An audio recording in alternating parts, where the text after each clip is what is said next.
The dying light of a Nevada sunset painted Tanapa's dusty Main Street in hues of crimson and gold as Abram Yancy trudged home, his shoulders bent under the weight of another day's disappointment. The silver mines that had once made this town prosperous were yielding less each month, and as a widowed father of 2 young children, Abram felt the squeeze more acutely than most. His calloused hands, cracked from work and weather, gripped the worn leather of his belt as he paused outside the mercantile, counting the meager coins in his pocket and wondering how he'd stretch them to feed his children for another week. It was May of 1886, and spring had brought no relief to the struggling cowboy. 3 years ago, he traded the open ranges for the more settled life of a silver mining town when his wife Sarah had fallen ill. The doctor had promised Tanapa's drier climate might help her consumption, but the desert air had only delayed the inevitable. Now, with Sarah 15 months in her grave, Abram was barely keeping his head above water. Pa, Pa. 6-year-old Thomas came running down the street, his small boots kicking up puffs of dust. "Miss Wells says you gotta come quick. Emma's got the fever again." Abram's heart sank. His 4-year-old daughter had been battling recurring fevers since winter, and each episode left her weaker than before. He knelt down, looking his son in the eyes. "Run and tell Miss Wells I'm coming. And Tommy, be brave for your sister, you hear." As Thomas scampered off, Abram straightened, his gaze falling on the stagecoach rolling into town. Normally, he'd pay it no mind, but this one carried something that caught his attention, or rather, someone. A woman in a dark traveling dress stepped down, her face partially obscured by a modest bonnet. Even from a distance, there was something about her that made Abram pause, a dignified grace in how she surveyed her surroundings. But his daughter needed him, and whoever this newcomer was, she had nothing to do with him. Abram turned away, quickening his pace toward home, a humble 2-room cabin at the edge of town. Miss Margaret Wells, the schoolteacher who sometimes looked after his children, met him at the door. "Her fever's climbing, Mr. Yancy," she said, her normally cheerful face drawn with concern. "I've put cool cloths on her forehead, but she's asking for you." "Thank you, Miss Wells." Abram removed his hat as he entered the small cabin. "I don't know what we'd do without your help." "It's no trouble at all. Those children are a blessing." She lowered her voice. "But Mr. Yancy, this is the 3rd fever this month. Perhaps it's time to send for Dr. Harrison." Abram's jaw tightened. "Doc Harrison costs money, Miss Wells. Money I don't have."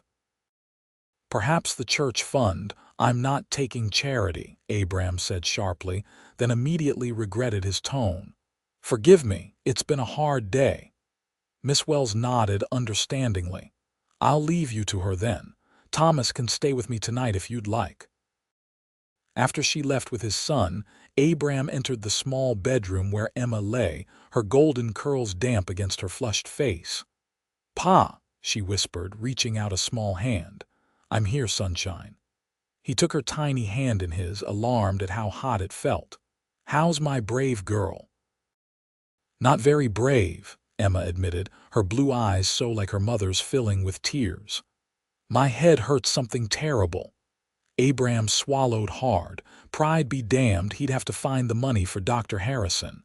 "You just rest now. Pa's going to make everything better." Emma drifted into a fitful sleep, and Abram sat by her side, helplessness and fear gnawing at him.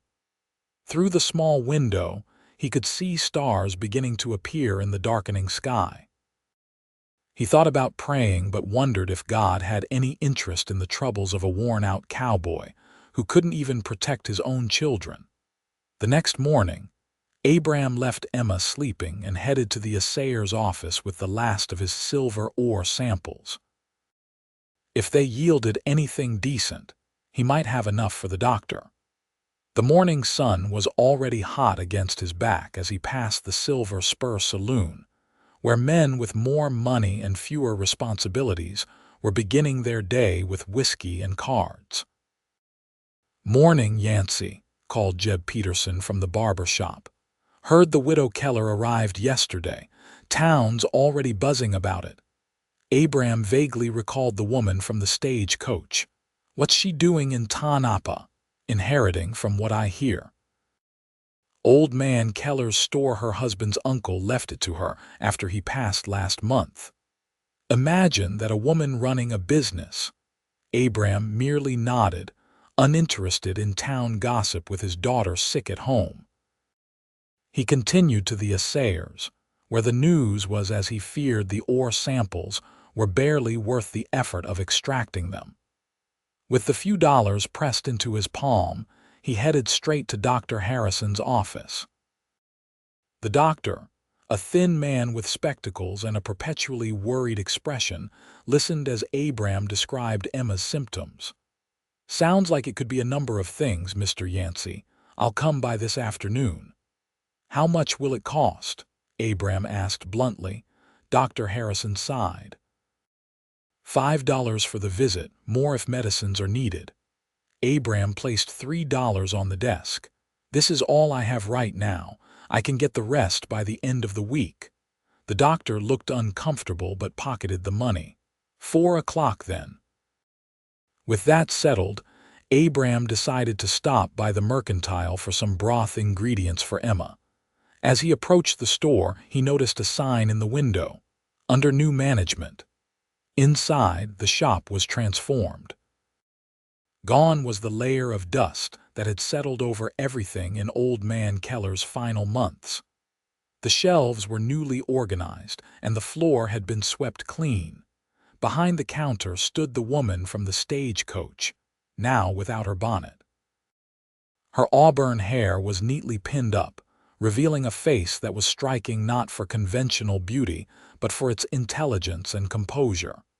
She appeared to be in her late 20s, and there was a quiet strength in her posture as she carefully counted inventory. "Can I help you, sir?" she asked, noticing him lingering at the entrance. "Just need some chicken broth fixings for my little girl," Abram said, approaching the counter. "She's under the weather." The woman's expression softened. "I'm sorry to hear that. I have some dried herbs that might help with fever if that's the trouble." "It is, madam, and thank you." Abram watched as she efficiently gathered the items he needed, plus a small packet of herbs she recommended. "You must be Mrs. Keller," he said as she wrapped his purchases in paper. "Grace Keller," she confirmed with a small smile. "And you are?" "Abram Yancy. I work," he hesitated, then corrected himself. "I used to work the silver mines, but they're not producing much these days. Now I do odd jobs around town." She nodded, seeming genuinely interested rather than dismissive. "I imagine Tanapa has seen better days." "It has," Abram agreed, reaching for his coins. "How much do I owe you?" 50 cents should cover it," she said, then added, "and please take the herbs as a gift. My mother swore by them for childhood fevers." Abram stiffened slightly. "I can pay my way, Mrs. Keller." "I'm sure you can, Mr. Yancy," she replied evenly. "But where I come from, neighbors help neighbors. Consider it a welcome gift to myself." There was something disarming about her forthright manner that made it difficult to maintain his pride. "Thank you kindly, then," he said, tipping his hat before turning to leave. "Mr. Yancy," she called after him. "I'll be needing help around the store stocking, deliveries, perhaps some repairs. The place has been neglected. If you're looking for steady work, I could use a reliable hand." Abram turned back, studying her face for signs of pity but finding none. Just a businesslike offer that happened to be exactly what he needed. "I'll think on it, Mrs. Keller." "Thank you." By the time Dr. Harrison examined Emma that afternoon, her fever had broken, though she remained weak and listless. The doctor recommended rest, plenty of fluids, and regular doses of the medicine. He provided a bottle of dark liquid that cost Abram his remaining money. "If the fevers continue, Mr. Yancy," the doctor said as he prepared to leave, "we may need to consider sending her to the sanitarium in Carson City." Sanitarium. Abram's blood ran cold. "You think it's consumption?" The disease that had taken Sarah couldn't have his daughter too. "He wouldn't allow it. I'm not saying that," Dr. Harrison said quickly, "but recurring fevers need proper attention. Think about it." After the doctor left, Abram sat by Emma's bedside watching her sleep. Thomas curled up beside him, silent but watchful as only a child who has seen too much hardship can be. "Is Emma going to heaven like Mama?" he finally asked in a small voice. "No," Abram said firmly, pulling his son close. "Your sister's going to be just fine, and so are we." He made the decision then, and their pride be damned. Tomorrow, he would accept Grace Keller's job offer. Whatever it took to keep his family together and healthy, he would do it. The next morning, after ensuring Emma was comfortable with Miss Wells looking in on her, Abram made his way to the mercantile. Grace Keller was already there, hanging a new sign with the store's hours. "Mrs. Keller," he called, approaching her. "About that job offer I'd like to accept if it's still available." She turned, a genuine smile lighting up her face. "It certainly is, Mr. Yancy. When can you start?" "Right now, if you need me." And so began a new chapter in Abram Yancy's life. The work at Keller's Mercantile was steady and varied, from heavy lifting and organizing stock to making deliveries and repairing the neglected building. Grace proved to be a fair employer with a keen business mind. She had plans to expand the store's offerings, catering not just to the miners but to the families that had settled in Tonopah. As May turned to June, Abram found himself looking forward to his days at the Mercantile. Grace was easy to work with, practical, direct, and surprisingly funny, once she felt comfortable enough to show that side of herself. He learned that she had been married to James Keller for only 2 years before he died in a railroad accident back east. With no children and few prospects in Philadelphia, she had decided to accept her uncle-in-law's bequest and start anew in Nevada. It was either this or become a companion to rich old widows, she told Abram one afternoon as they unpacked a shipment of fabric. "At least here I'm my own mistress." "It's a brave thing, coming all this way alone," Abram said, admiring her spirit. Grace shrugged, but he could see she was pleased by the compliment. "Necessity makes us brave, I suppose. How is your daughter feeling, by the way? Has the fever returned?" "She's better," Abram said, grateful for her interest. "Still weak, but Dr. Harrison says that's to be expected. The medicine seems to be helping." "I'm glad to hear it. Perhaps she and your son could visit the store sometime. It might do her good to have a change of scenery." Abram found himself agreeing readily. It had been a long time since anyone besides Miss Wells had shown genuine concern for his children. The following Sunday, after church, Abram brought Thomas and a still pale but improving Emma to the Mercantile. Grace had closed the shop for the day but invited them in through the back entrance, where she had prepared a simple lunch.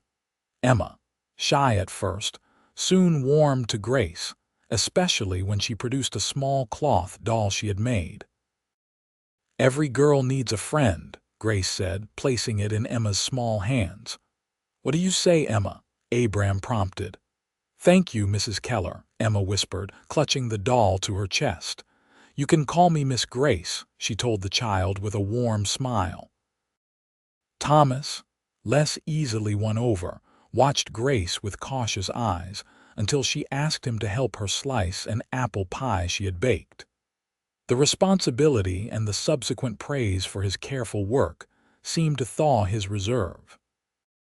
As Abram watched his children interact with Grace, He felt something shift inside him, a loosening of the tight knot of worry he had carried since Sarah's death. Here was someone who understood children, who treated them with respect rather than condescension. "You're good with them," he said later, as they washed the dishes together while the children examined the treasures of the mercantile under strict instructions not to touch, Grace's hands stilled in the soapy water. "I always wanted children of my own," she admitted quietly. "James and I had hoped, but it wasn't to be." "I'm sorry," Abram said, meaning it. She shook her head as if to dispel the melancholy. "It's in the past now.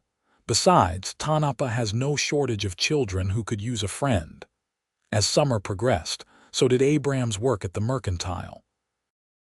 Grace's business sense proved sound. The store was turning a steady profit, and she had added services like special orders from catalogs that brought in customers from outlying ranches and farms. With his steady income, Abram was able to ensure Emma received her medicine regularly, and her health improved significantly. The children became frequent visitors to the store, with Thomas sometimes helping with small tasks and Emma contentedly playing with her doll in a corner while Grace worked. Abram couldn't help but notice how naturally Grace had integrated herself into their lives, filling a void he hadn't fully acknowledged. It was late July when Abram arrived at work to find Grace engaged in a heated discussion with Vernon Davis, the banker who owned several buildings in Tanapa, including the mercantile. "The rent is increasing next month, Mrs. Keller." "Times are tough for everyone," Davis was saying, his tone falsely apologetic. "A 30% increase is robbery, Mr. Davis, and we both know it," Grace replied, her voice level but her eyes flashing with anger. "The store is just beginning to show a profit." "That's business, madam. If you can't manage it, perhaps running a store isn't women's work after all." Abram stepped forward, unable to stay silent. "Everything all right here, Mrs. Keller?" Davis turned, his expression souring further at the sight of Abram. "Private business discussion, Yancy." "Nothing that concerns a hired hand." "Mr. Yancy is my assistant manager," Grace said smoothly, surprising Abram. "Anything concerning the store concerns him as well," Davis snorted. "Assistant manager, putting on airs, aren't we, Yancy?" "Well, inform your assistant manager that the rent increases next month, or you can both find new premises." After the banker left, Abram turned to Grace. "Assistant manager," she had the grace to look slightly embarrassed. "I may have promoted you on the spot. I apologize if I overstepped." "No need to apologize, I'm just surprised." He hesitated. "Can the store absorb that kind of increase?" Grace sighed, sinking onto a stool behind the counter. "Not easily. I've been saving to expand our inventory, but this would consume all that and more." She looked up at him, determination replacing her momentary defeat. "But I'm not giving in to bullying. There must be another solution." Abram considered the situation. "What if we expand in a different way? The storeroom has that unused space above it. With some work, it could become living quarters. You could give up your rented room and save that expense." Grace's eyes widened as she considered the idea. "That's actually quite brilliant, Abram." It was the first time she had used his given name, and the sound of it in her voice created an unexpected warmth in his chest. "I can do most of the construction work myself, save you hiring someone," he offered. "As my assistant manager, you should have a say in these decisions," she said with a small smile, "and a corresponding increase in salary." "Grace," he protested. "You don't need to." "I do," she interrupted firmly. "You've become invaluable to this business, Abram." "I should have done this weeks ago." That evening, as Abram told the children about his promotion over a simple dinner of beans and cornbread, he felt a pride he hadn't experienced in years. Does this mean we can have candy sometimes? Thomas asked pragmatically. Abram laughed. It doesn't work quite like that, son. But it does mean we won't have to worry so much about doctor bills if Emma gets sick again. Emma, who had been unusually quiet, looked up from her plate. I like Miss Grace, she said suddenly. She smells nice like flowers. Mama used to smell like that. Abram felt his throat tighten. Yes, she did. You like Miss Grace, Pa? Thomas asked with the direct curiosity of childhood. The question caught Abram off guard. Did he like Grace Keller? Of course he did. She was kind, intelligent, fair, and had shown nothing but generosity to his family. But his son's question seemed to be probing at something deeper, something Abram wasn't ready to examine too closely. Miss Grace is a fine woman and a good employer, he said carefully. We're lucky to have her in our lives. This seemed to satisfy Thomas, but Abram found the question lingering in his mind long after the children were asleep. It had been so long since he had thought of any woman in terms beyond pragmatic gratitude or distant courtesy. Sarah had been gone for over a year, but the wound of her loss still felt fresh some days. Yet he couldn't deny that something was changing. The way his day brightened when Grace smiled at him. How he found himself thinking of things to tell her when they were apart. The way he noticed small details, the graceful movement of her hands as she wrote in the ledger, the strand of auburn hair that sometimes escaped her pins, the sound of her laugh when something genuinely amused her. Abram pushed these thoughts aside. Grace was his employer, a widow rebuilding her life just as he was rebuilding his. Whatever stirrings he might feel were inappropriate and likely one-sided. Better to focus on his work and his children than to indulge in impossible fancies. Over the next few weeks, Abram spent his evenings and Sundays converting the space above the storeroom into a comfortable living area for Grace. He built a proper staircase to replace the rickety ladder, installed a small stove for heating and cooking, and even managed to salvage an old but serviceable bathtub that a family heading west had abandoned as too cumbersome. Grace often worked alongside him after the store closed, handing him tools and offering suggestions. These evenings took on a comfortable rhythm. The children would play or read in the store below while Abram and Grace worked, their conversation flowing easily from business matters to more personal topics. Why did you never remarry? Grace asked one evening as she held a board steady for him to nail. I hope that's not too forward, but you're young still, and the children could use a mother. Abram concentrated on driving the nail straight before answering. There aren't many unmarried women in Tanapa, for one thing. And those few weren't interested in taking on a man with 2 children and uncertain prospects. He glanced at her. What about you? Surely you had offers back east. Grace nodded, her expression thoughtful. A few. But they seemed more interested in the small inheritance James left me than in me as a person, and none of them approved of my desire to work rather than simply keep house. She smiled wryly. I'm afraid I'm too independent-minded for most men's taste. Their loss, Abram said simply, earning a quick, surprised look from Grace before she turned away, a flush coloring her cheeks. By mid-August, the living quarters were complete enough for Grace to move in. The whole town soon knew about the arrangement, Grace living above her store, and the gossip was predictably unkind at first. Some questioned the propriety of a young widow living so independently. Others speculated about her relationship with Abram. But Grace held her head high, ignoring the whispers, and gradually, as the townspeople saw that she ran her business with integrity and treated everyone fairly, the talk died down.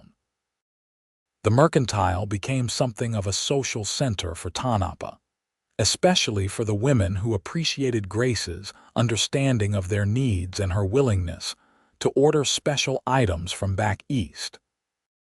As summer gave way to fall, Emma's health continued to improve, and Abram began to hope that the worst was behind them.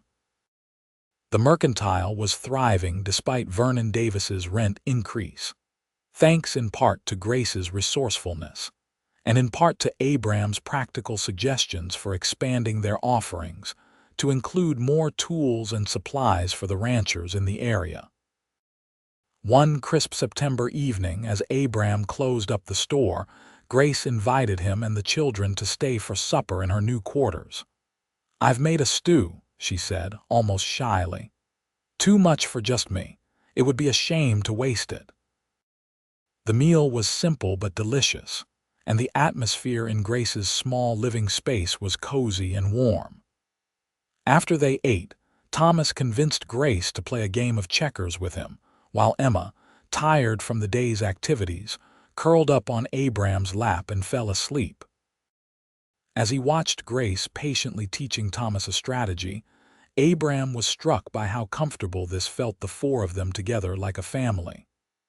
The thought should have alarmed him, should have felt like a betrayal of Sarah's memory. But instead it felt right, as if this was how things were meant to be. "Checkmate," Thomas crowed triumphantly, jumping up from his chair. "That's for chess, silly," Grace laughed. "In checkers we say king me then," Thomas corrected himself with a grin. Abram smiled, his heart full. "It's getting late, Tom.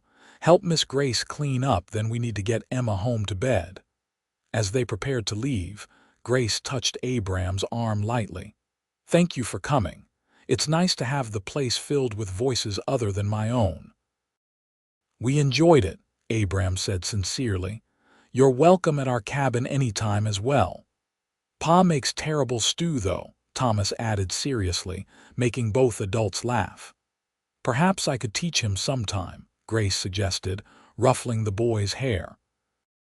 After putting the children to bed that night, Abram sat on the porch of his small cabin, smoking his pipe and contemplating the evening. It had been the most content he had felt in a very long time. Being with Grace was easy in a way he hadn't expected to experience again after Sarah died. There was no awkwardness, no sense that he needed to be anything other than who he was. But what did that mean? Did he have feelings for Grace beyond friendship and gratitude? And if he did, what then? She was his employer, a woman who had made it clear she valued her independence. The last thing he wanted was to complicate their working relationship, or, worse, lose her friendship if she didn't return his feelings. Abram tapped out his pipe, still undecided. Better to let things continue as they were for now. Time would tell if there was something more to be explored between them. October brought cooler weather and preparations for winter. The mercantile stocked up on essentials that would be needed when the mountain passes occasionally became impassable with snow. Abram added a final touch to Grace's living quarters, a small covered porch at the back where she could sit and enjoy the view of the mountains without being visible from the street. It was on this porch that Grace found him one afternoon, making some last-minute adjustments to the railing. "It's perfect, Abram," she said, running her hand along the smooth wood. "You've turned this place into a real home." "Glad you like it," he replied, straightening up to survey his work. "Should hold up well against the winter winds." Grace hesitated, then said, "I've been meaning to ask you something. The children mentioned that you usually take a hunting trip this time of year for meat to last the winter, but Emma was worried you might not go because of your work here." Abram nodded. "I've been trying to figure that out. Usually, I'd be gone for 4 or 5 days, but I don't want to leave the store short-handed." "I managed alone before you came," Grace pointed out. "I can do so for a few days, especially if Thomas helps after school as he's been doing lately." "That's kind of you, but there's Emma to consider." "She's doing better, but she could stay with me," Grace suggested quickly. "I have the space now, and it would be good company for me. Miss Wells could look in on us if needed." Abram was touched by the offer. "You do that, of course," Grace said simply. "Those children mean a great deal to me, Abram."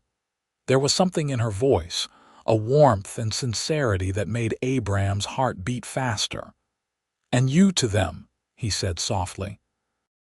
Their eyes met, and for a moment, Abram thought he saw something more than friendship in Grace's gaze, a question, perhaps, or an invitation. But the moment passed when Thomas came running around the corner, excited about a lizard he had found in the garden. Grace turned her attention to the boy's discovery, and Abram was left wondering if he had imagined that brief connection. The hunting trip was set for the following week. Abram would join 2 other men from town, heading into the mountains for deer and possibly elk if they were lucky. Before leaving, he brought the children to the mercantile, where Emma would stay while he was gone. "You be good for Miss Grace," he told his daughter, kneeling to look her in the eye, "and mind what she tells you." Emma nodded solemnly, then threw her arms around his neck. "I'll miss you, Pa." "I'll miss you too, Sunshine, but I'll be back before you know it, with meat for the winter." He turned to Thomas, who was trying hard to look grown up and unconcerned. "You look after your sister and help Miss Grace, you hear?" "Yes, sir," Thomas said, accepting a quick hug before stepping back, embarrassed. Abram stood facing Grace. "Thank you for this. I don't know how to repay your kindness." "There's nothing to repay," she said warmly. "Safe journey, Abram. We'll be here when you return." The hunting trip was successful but grueling. A sudden cold snap made conditions more difficult than expected, and one of the men, Frank Dawson, took a fall that sprained his ankle badly, slowing their return. By the time they made it back to Tonopah, nearly a week had passed instead of the planned 4 days. Exhausted and worried about the children, Abram headed straight to the mercantile, even though it was well after closing time. He found the store dark, but noticed light coming from Grace's quarters above. Using the key she had given him, he let himself in through the back door and climbed the stairs quietly, not wanting to wake anyone if they were asleep. The scene that greeted him at the top of the stairs stopped him in his tracks. Grace sat in a rocking chair by the stove, Emma curled in her lap. She was reading aloud from a book, her voice soft and expressive as she told a story about a brave princess. Thomas sat on a cushion at her feet, ostensibly playing with wooden blocks but clearly absorbed in the tale as well. None of them had noticed him yet, and Abram took a moment to simply observe the tableau, his heart swelling with an emotion he couldn't quite name. It looked so right, his children with Grace, content and secure. For the first time since Sarah's death, he could envision a future where they were truly happy again, truly whole. Emma spotted him first. "Pa!" she cried, scrambling off Grace's lap and running to him. He caught her up in his arms, holding her tight as Thomas also rushed over. "You were gone so long," his son said accusingly. "We were worried." "I'm sorry, son. The weather turned bad and Mr. Dawson got hurt, but I'm back now." He looked over the children's heads at Grace, who had set aside her book and was watching them with a soft smile. "Everything all right here?" "Everything was fine," she assured him.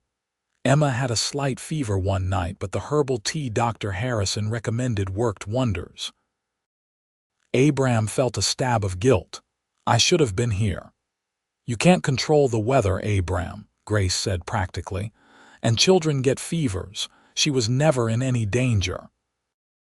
Later, after the children had excitedly told him about all he had missed and finally fallen asleep, Thomas on a pallet by the stove and Emma in the small trundle bed Grace had somehow acquired during his absence, Abram sat with Grace at her small table, sharing a cup of coffee. "I can't thank you enough," he said, watching her in the lamplight. "You've done so much for us." "It was my pleasure," Grace replied. "They're wonderful children, Abram. You should be very proud." "I am." He hesitated, then added, They've taken to you something special, especially Emma." Grace's expression softened. "The feeling is mutual. I've grown very fond of them." She looked down at her coffee cup, turning it slowly in her hands, and of their father as well. Abram felt his heart skip a beat. "Grace, she cut him off gently. "You don't need to say anything, Abram. I understand that your heart still belongs to your wife." "I would never presume, that's not it," he interrupted, reaching across the table to still her nervous hands with his own. "Sarah will always have a place in my heart. She was my wife, the mother of my children. But my heart isn't fixed in the past, Grace. It's here in the present. With you, if you'll have it." Grace looked up, her eyes shining with unshed tears. "Are you certain? I don't want gratitude or obligation." "What I feel for you has nothing to do with obligation," Abram said firmly. "It's about who you are, your strength, your kindness, your spirit. I think I've been falling in love with you since the day you offered me herbs for Emma's fever." A smile broke across Grace's face, transforming it. "And I with you, I think, though I tried very hard not to." "Why's that?" he asked, his thumb gently caressing the back of her hand. "Because I was afraid," she admitted. "Afraid of caring too much, of being hurt again, afraid you might never feel the same." Abram stood, drawing her up with him, and took her face gently in his hands. "I feel the same, Grace. More than I can say." When he kissed her, it was like coming home after a long journey, familiar and new all at once. Her arms went around his neck, and he held her close, marveling at how perfectly she fit against him. "Pa," came a small voice from across the room. They broke apart to find Emma watching them, her eyes wide with childish curiosity. "Yes, sunshine," Abram replied, keeping an arm around Grace's waist. "Are you going to marry Miss Grace now?" the little girl asked frankly. Abram exchanged a startled look with Grace, who was blushing furiously. "Emma Yancy, that's not a proper question," he scolded gently. "But Tommy said you might," Emma persisted. "He said Miss Grace looks at you the way Mama used to." Grace made a small sound that was halfway between a laugh and a gasp. Abram felt his own face warming.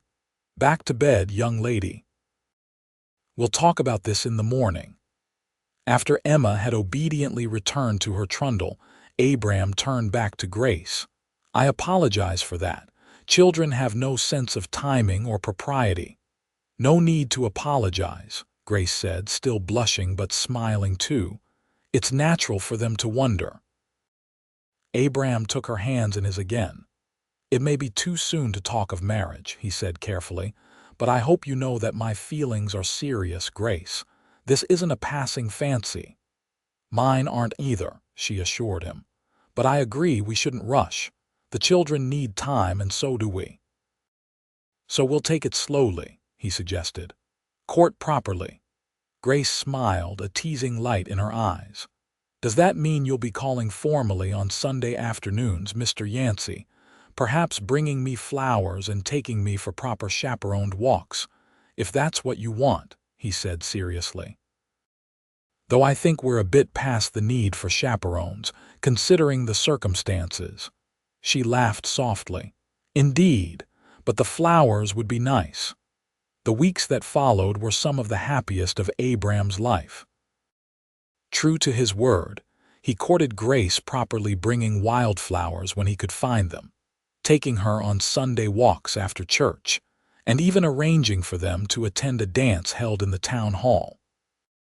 The children were included in many of their outings, and it warmed Abram's heart to see how naturally Grace interacted with them, neither trying too hard to replace their mother nor holding herself distant.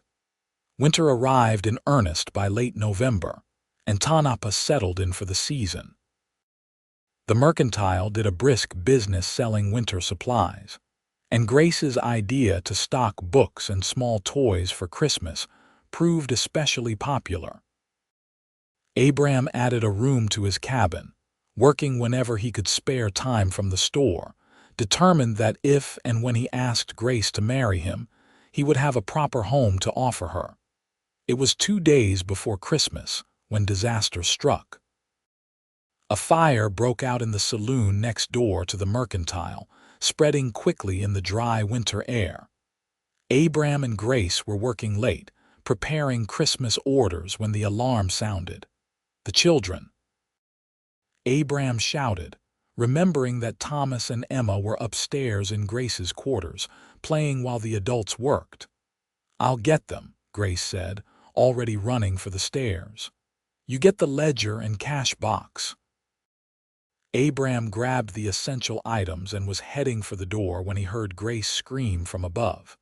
Dropping everything, he raced up the stairs to find smoke pouring in through the wall that adjoined the saloon. Grace had Emma in her arms, but Thomas was nowhere to be seen. "Where's Tom?" Abram shouted over the crackling of flames. "He went to his room, said he needed something," Grace cried, her face pale with fear. "I told him to come straight back." "Get Emma out," Abram ordered, pushing them toward the stairs. "I'll find him." The smoke was thickening rapidly, making it hard to see or breathe. Abram crawled along the floor toward the small room where the children slept when they stayed over, calling his son's name. There was no answer, but as he reached the doorway, he saw a small figure huddled in the corner, clutching something to his chest. "Thomas." Abram lunged forward, grabbing his son. "We have to get out now." "I couldn't leave it," Thomas coughed, showing his father the object in his hands, a small framed photograph of Sarah, the only one they possessed. "It's all right, son," Abram said, his throat tight with emotion. "But we have to go." The stairs were engulfed in flames by the time they returned to the main room. Abram looked around frantically, then spotted the window that led to the new porch he had built. It was their only chance. Holding Thomas tightly, he kicked out the glass and climbed through, dropping carefully to the porch roof and then to the ground below, where a crowd had gathered. Grace rushed to them, Emma still in her arms, her face streaked with soot and tears. "Thank God," she breathed, embracing them both. The townspeople had organized a bucket line, but it was clear the mercantile couldn't be saved. Abram held his family, for that's what they were now.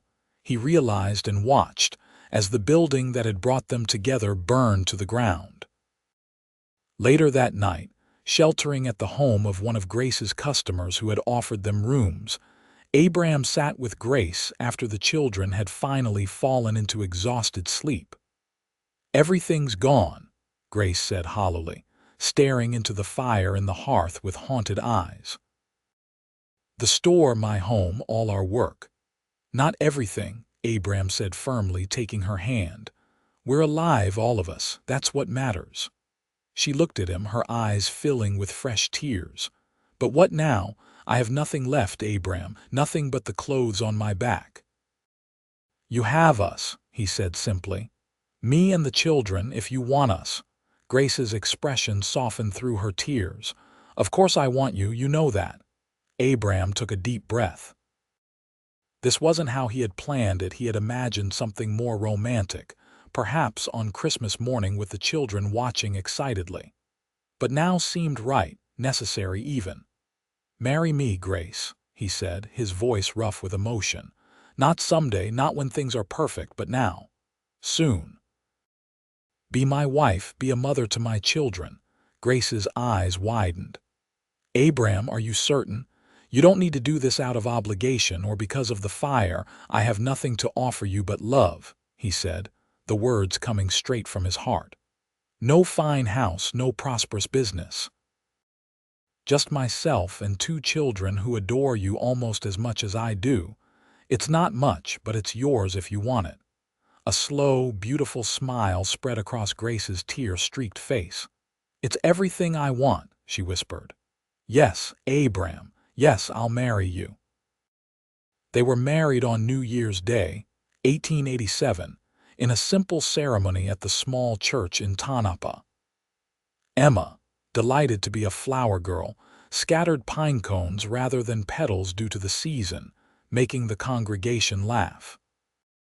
Thomas, solemn in his best shirt, stood proudly beside his father as best man, the photograph of his mother safely tucked inside his pocket, a link between past and present that seemed right and fitting to everyone involved. The fire, devastating as it was, brought unexpected blessings. The town rallied around them, with many contributing to help rebuild the mercantile, partly out of genuine affection for Grace and Abram, and partly out of self-interest, as the store had become essential to Tanapa.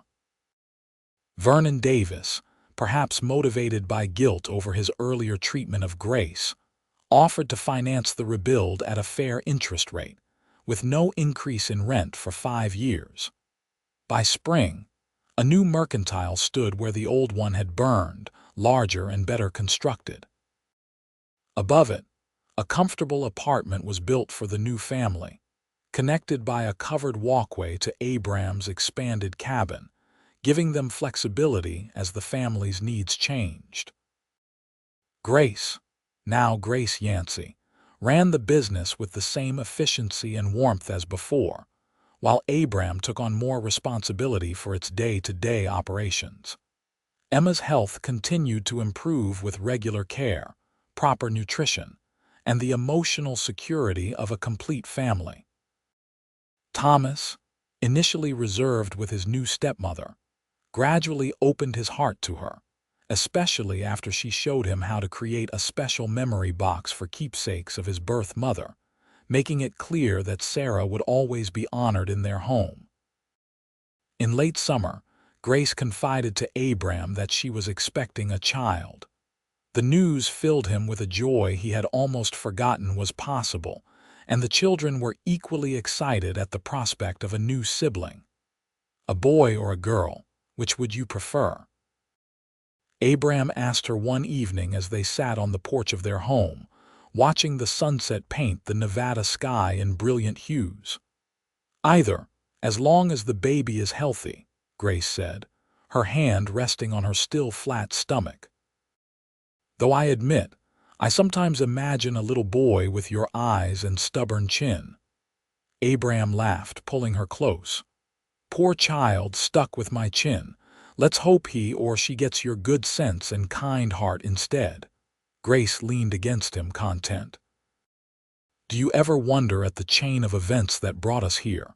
If old man Keller hadn't left me the store, if you hadn't needed work just when I needed help. If Emma hadn't gotten sick, Abram added softly.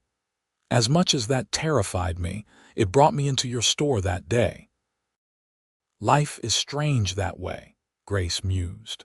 Joy and sorrow so tightly woven together that sometimes you can't tell where one ends and the other begins. Abram thought about this, about the grief that had nearly broken him after Sarah's death, and the unexpected happiness he had found with Grace. I think maybe that's as it should be, he said finally. The hard times make the good ones sweeter. Grace smiled up at him. And these are very good times indeed, Mr. Yancy. The best, Mrs. Yancy, he agreed, kissing her softly as the first stars appeared in the darkening sky. The very best. In March of 1888, Grace gave birth to a healthy son they named Samuel, after Abram's father. The baby completed their family circle, bringing new joy and challenges as all babies do. Emma proved to be a natural little mother, hovering over the cradle and insisting on helping with every aspect of the baby's care. Thomas, after an initial period of indifference, became fiercely protective of his little brother, proudly showing him off to anyone who would look. As Tanapa grew, so did the Yancy family's prosperity. The silver mines experienced a resurgence, bringing new families to town, and the mercantile expanded to meet the increased demand. Abram and Grace made a formidable business team, his practical approach complementing her innovation and customer insight. When Samuel was 2, they added a daughter, Lillian, named for Grace's mother. By then, Emma was a thriving 10-year-old with no trace of the sickly child she had been. And Thomas, at 12, was already showing signs of his father's height and his stepmother's intelligence. On their 5th wedding anniversary, Abram took Grace on a picnic to a special spot in the foothills outside Tanapa, just the two of them, a rare treat with 4 children at home. As they sat beneath a cottonwood tree, sharing a bottle of wine and reminiscing about their journey together, Abram pulled a small package from his pocket. "What's this?" Grace asked, accepting the carefully wrapped gift. "Open it and see," he encouraged. Inside was a silver locket, intricately engraved with the images of 2 trees with intertwining branches. When she opened it, she found miniature photographs of all 6 of them: Abram, Grace, Thomas, Emma, Samuel, and baby Lillian, carefully arranged in a circle. "It's beautiful," she breathed, tears welling in her eyes. "Perfect. Like our family," Abram said, helping her fasten it around her neck. "Not perfect in the usual sense, perhaps. We've had our share of hardships and sorrows, but perfect for us in all its complexity." Grace touched the locket gently. "From such unlikely beginnings," she murmured. "A widower with 2 children and a widow with nothing but determination." Abram smiled, remembering those early days, the struggling cowboy turned miner, the resolute widow making her way in a man's world. "I meant what I said that day after the fire," he told her. "I had nothing to offer but love." "And it was everything I needed," Grace replied, leaning forward to kiss him. "Everything I'll ever need." As they sat together under the cottonwood tree, watching the sun set over the Nevada mountains that had become their home, Abram reflected on the journey that had brought them to this moment. From grief and struggle had come joy beyond measure, a family built not just of blood, but of choice and love and commitment. In the growing darkness, with Grace's head resting on his shoulder, Abram whispered a silent prayer of gratitude for second chances and unexpected blessings, for the woman beside him and the family waiting at home. Whatever the future might hold, they would face it together, as they had faced everything since that fateful day when a desperate father had walked into a mercantile looking for help for his feverish daughter, and found so much more than he had ever dared to hope for. And in the peaceful silence of the desert evening, that seemed like the greatest blessing of all.